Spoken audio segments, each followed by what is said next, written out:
பிஸ்மில்லாஹிர்ரஹ்மானிர்ரஹீம். Medina என்றால் நகரம், city என்று பொருள். நகரம் என்று ஒரு தனி ஊர் உலகில் இல்லை. சென்னை நகரம், டெல்லி நகரம் என்பது போன்று ஏதாவது ஒரு பெயருடன் சேர்த்தே அதை கூறுவார்கள். ஆனால் மதினா மட்டுமே நகரம் என்ற பெயரால் அழைக்கப்படுகிறது. அது உலகின் ராஜா முஹம்மது நபி ஸல்லல்லாஹு அலைஹி வஸல்லம் அவர்கள் வாழ்கிற பூமியாகும். உலகின் மற்ற ஊர்களுக்கும் மதினாவிற்கும் பல வித்தியாசங்கள் உண்டு. ஆரம்பத்தில் மதினாவுக்கு எவ்வித சிறப்பும் கிடையாது. அதன் ஆரம்ப பெயர் யஸ்ரிப், நாசம், பழிப்பு என்பதாகும். நபிகள் நாயகம் ரசூலுல்லாஹி ஸல்லல்லாஹு அலைஹி வஸல்லம் அவர்கள் அப்பெயரை மாற்றி மதினா என்று பெயரிட்டு அழைத்தார்கள். அல்லாஹும் அப்பெயரை அங்கீகரித்து அவ்வாறே குர்ஆனில் அவ்வூரை குறிப்பிடுகிறார். மா கான லி அஹ்லில் மதீனா வமன் ஹவ்லஹும் மினல் அஅராபி அன் யதகல்லஃபு அன் ரசூலில்லாஹி வலா யர்கபு பிஅன்ஃபுஸிஹிம் அன் நஃப்ஸி. மதீனா வாசிகளாலும் சரி அல்லது அவர்களை சூழ்ந்திருக்கும் கிராமவாசிகளானாலும் சரி, அவர்கள் அல்லாஹ்வின் தூதரை பிரிந்து பின்தங்குவதும் அல்லாஹ்வின் தூதரின் உயிரை விட தம் உயிரையே பெரிதாக கருதுவதும் தகுதியுடையதல்ல. மக்கா, பைத்துல் முகத்தஸ் ஆகியவற்றுக்கு ஆரம்பத்திலிருந்தே பல சிறப்புகள் உண்டு. அதுபோல் மதினாவிற்கு ஆரம்பத்திலிருந்தே தனிச்சிறப்பு என்பது கிடையாது. எப்போது நபி அவர்கள் பொற்பாதம் அந்த பூமியில் பதிந்ததோ அப்போதிலிருந்து அந்த ஊர் தனிச்சிறப்பு பெற்றதாக மாறியது. பெருமானார் ஸல்லல்லாஹு அலைஹி வஸல்லம் அவர்கள் தங்களது 53வது வயதில் ரபியுல் அவ்வல் பிறை 12 மதினாவிற்கு ஹிஜ்ரத் செய்து நுழைந்தார்கள். அன்றிலிருந்து தங்களது மரணம் வரை 10 வருட காலங்கள் அங்குதான் வாழ்ந்தார்கள். அங்கேயே மரணித்து நல்லடக்கம் செய்யப்பட்டார்கள். நபி அவர்கள் ஹிஜ்ரத் செய்து மக்காவிலிருந்து மதினாவிற்கு பயணித்து வந்தபோது மதினாவாசிகள் நபி அவர்களின் வருகை எதிர்பார்த்து சுமார் 3 நாட்கள் தூரத்திலிருந்து வரும்போதே கண்டுபிடித்து விட வேண்டும் என்பதற்காக மரங்களின் மீது ஏறி காத்திருந்தார்கள். ஆண்கள், பெண்கள், சிறுவர்கள் என கூட்டம் கூட்டமாக ஊருக்கு வெளியே கூடியிருந்தார்கள். நபி அவர்களை கண்டதும் பேரானந்தம் கொண்டார்கள். அவர்களை மகிழ்ச்சியோடு வரவேற்றார்கள். அவர்களை வரவேற்று பாடல் பாடி மகிழ்ந்தார்கள். மின் சனியாத்தில் விதாய் என்று அவர்களுடைய அந்த பாடலினுடைய வரிகள் இருந்தது. என்று தொடங்கும் இந்த நீண்டதொரு வாழ்த்து பாடலை பாடி வரவேற்றார்கள். ஒவ்வொருவரும் தங்களது வீட்டை தயார் செய்து வைத்து நபி அவர்களை தங்களது வீட்டில் வந்து தங்குமாறு அழைப்பு கொடுத்தார்கள். நபி அவர்களையும் மக்காவிலிருந்து ஹிஜ்ரத் செய்து மதினாவிற்கு வந்த முஹாஜிர்களையும் அந்த மக்கள் மகிழ்வோடு வரவேற்று உபசரித்தார்கள்.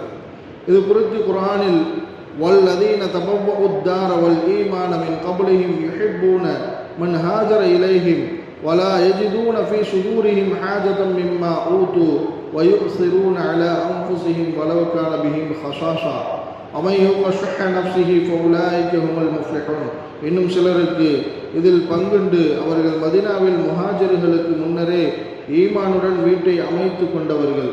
அவர்கள் நாடு துறந்து தங்களிடம் குடியேறி வந்தவர்களை நேசிக்கின்றனர். அன்றியும் அவ்வாறு குடியேறியவர்களுக்கு கொடுக்கப்பட்டதிலிருந்து தங்கள் நெஞ்சங்களில் தேவைப்பட மாட்டார்கள். மேலும் தங்களுக்கு தேவையில் இருந்தபோது தங்களை விட அவர்களையே உதவி பெறுவதற்கு தக்கவர்களாக தேர்ந்தெடுத்துக் கொள்வார்கள். இவ்வாறு எவர்கள் உள்ளத்தின் உலோபித்தனத்திலிருந்து காக்கப்பட்டார்களோ அத்தகையவர்கள்தான் வெற்றி பெற்றவர்கள் ஆவார்கள் என்று கூறுகிறார். ஏழைகளாக தங்களிடம் வந்த மக்காவாசிகளை மன்னர்களை வரவேற்பது போல மதினாவாசிகள் வரவேற்றனர். தங்களது இல்லங்களில் தங்க வைத்தனர். அவர்களுக்கு தேவையான எல்லா வசதிகளையும் செய்து கொடுத்தனர். அல்லாஹுடைய கட்டளையின் பிரகாரம் நபி அவர்களின் ஒட்டகம் ஹஜ்ரத் அபு அய்யூப் அல் அன்சாரி ரலியல்லாஹு அன்ஹு அவர்களின் வீட்டிற்கு முன்பு போய் நின்றது. அங்கேயே தங்களது தங்குமிடத்தை நபி அவர்கள் அமைத்து கொண்டார்கள். மக்காவிலிருந்து வந்த ஒரு முஹாஜிரை அழைத்த நபி அவர்கள் இன்றிரவு இவருக்கு உணவு வழங்குபவர் யார் என கேட்டார்கள். ஏற்கனவே மக்காவாசிகளை தேர்ந்தெடுத்து தங்களது வீடுகளில் தங்க வைத்திருந்த அன்சாரிகள் பலரும் அந்த நேரத்தில் அமைதியாக இருந்தனர். அப்போது ஏழ்மை நிலையில் இருந்த ஹஜ்ரத் அபூ தல்ஹா ரலியல்லாஹு என்ற ஒரு அன்சாரி சஹாபி தங்களது வீட்டில் எதுவும் இல்லை என்று தெரிந்தும் நபி அவர்களின் வேண்டுகோளுக்கு இணங்க அந்த முஹாஜிர் சஹாபியை தங்களது வீட்டிற்கு அழைத்து சென்றார்கள். அபூ தல்ஹா ரலியல்லாஹு அவர்களின் மனைவி உம்மு சுலைம் ரலியல்லாஹு அவர்கள், இவர் நபி அவர்களை ஈமான் கொள்வதே தனக்கான மஹர் என்று கூறி அபூ தல்ஹாவை இஸ்லாத்தை ஏற்கச் செய்து மனம் புரிந்தவர். அந்த சஹாபி பெண்மணி, அல்லாஹுடைய ரசூலின் விருந்தாளி நமது வீட்டிற்கு வந்துள்ளார், நம்மிடம் குழந்தைகளுக்கான சிறிதளவு உணவு மட்டுமே உள்ளது, குழந்தைகளை ஏதாவது சொல்லி தூங்க வைத்து விடுகிறேன், நீங்கள் அவருடன் அமர்ந்து சாப்பிடுவது போல பாவனை செய்யுங்கள், அவர் நன்றாக சாப்பிடட்டும் என்று கூறினார்கள். இவர்களது இச்சிறப்புமிகு செயல் குறித்து தங்களுக்கு தேவை இருந்த போதிலும் தங்களை விட அவர்களையே உதவி பெறுவதற்கு தக்கவர்களாக தேர்ந்தெடுத்துக் கொள்வார்கள் என்று அல்லாஹ் குர்ஆனில் பாராட்டுகிறார். தங்களது ஈமானை காப்பதற்காக வேறு இடத்திலிருந்து புலம்பெயர்ந்து வந்த முஸ்லிம்களை எவ்வாறு நடத்த வேண்டும் என்பதற்கு மதீனாவாசிகளே இவ்வுலகிற்கு மிக பெரும் முன்னுதாரணமாக திகழ்கிறார்கள். மக்காவிலிருந்து எதிரிகள் படை திரட்டி வந்தபோது அவர்களை எதிர்த்து நம்முடன் முஹாஜிர்களுடன் இணைந்து இந்த மதீனாவாசிகளும் போர் புரிவார்களா என்ற எண்ணத்தில் நபி அவர்கள் இருந்தபோது மதீனாவாசியான ஹதரத் சஅத் இப்னு உபாத்தா ரலியல்லாஹு அவர்கள், லவ் அமர்தனா அன் நஹூல் பஹர லஹுல்னாஹு வலவ் அமர்தனா அன் நضرب அக்பனாஹு இலா பரக்கில் கைமாதி லஃபஅல்னா. ரசூலுல்லாஹ், தாங்கள் எங்களை கடலில் விழச் சொன்னாலும் நாங்கள் விழுவோம், பருகுல் கமாத் என்னும் தொலை தூரமான இடத்திற்கு போய் அவ்வாறு செய்ய வேண்டும் என்று தாங்கள் சொன்னாலும் நாங்கள் அதை செய்வதற்கு தயாராக இருக்கிறோம். அன்சாரிகள் அனைவரும் இவ்வாறு செய்வதற்கு பிறகுதான் முஹாஜிர்களில் முதல் ஒட்டகமே வரும். அதாவது நாங்கள் தங்களுக்காக எங்களது உயிரை தியாகம் செய்வதில் முஹாஜிர்களை விடவும் முந்தியிருப்போம் என்று அவர்கள் ஆற்றிய வீர உரை வரலாற்றில் இன்றும் மதீனாவாசிகளின் தியாகத்தை பறைசாற்றும். பத்ர் போரின் முதல் தியாகியே ஒரு அன்சாரி சஹாபிதான். நபி அவர்கள் போருக்காக சஹாபாக்களை ஆர்வப்படுத்திய போது, வஸ்ஸாரிஉ இலா மக்ஃபிரத்தின் மின் ரப்பிக்கும் வ ஜன்னத்தின் அர்துஹா ஸமாவாத்து வல் அர்து உஇத்தத் லில் முத்தகீன்.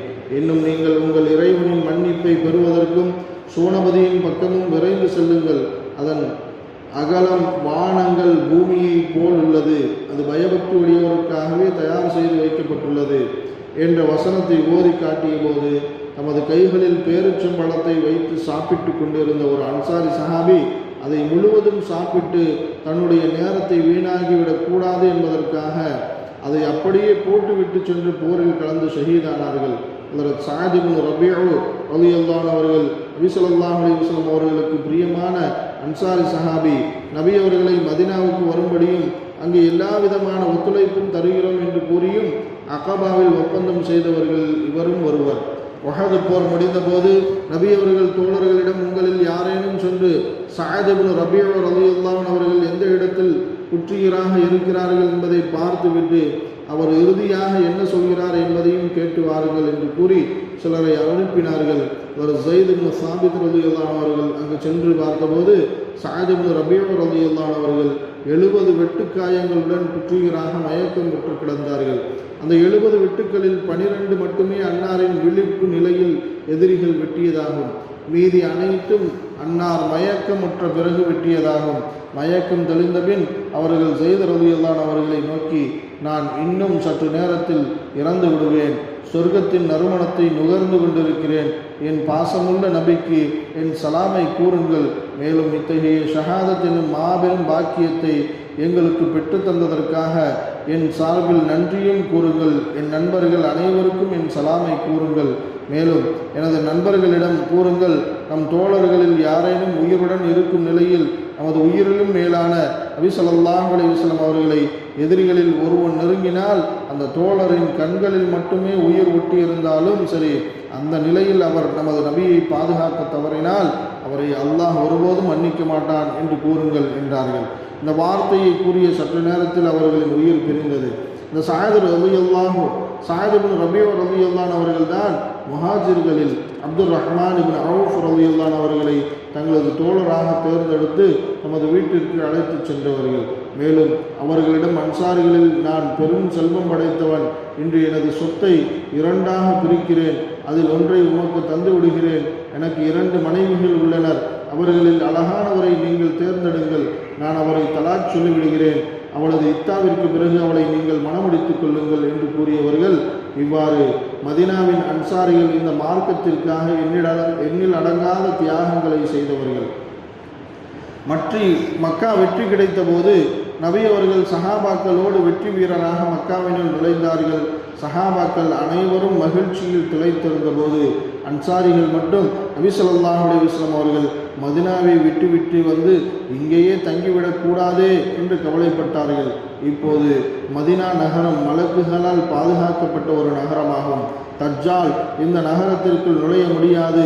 மதினாவில் மறைந்து ஜன்னத்துல் பக்கீயில் அடக்கம் செய்யப்படுபவர் மறுமையில் நபி ஸல்லல்லாஹு அலைஹி வஸல்லம் அவர்களோடும் சஹாபாக்களோடும் எழுப்பப்படுகிறார். இன்னும் பல்வேறு சிறப்புகள் கொண்டதுதான் மதினா நகரம். அங்கு சென்று பூமான் நபி ஸல்லல்லாஹு அலைஹி வஸல்லம் அவர்களை ஜியாரத் செய்கிற பாக்கியத்தையும், அங்கு மரணித்து ஜன்னத்துல் பக்கீயில் நல்லடக்கம் செய்யப்படுகிற பாக்கியத்தையும் அல்லாஹ் நமக்கு தந்தருள் புரிவானாக.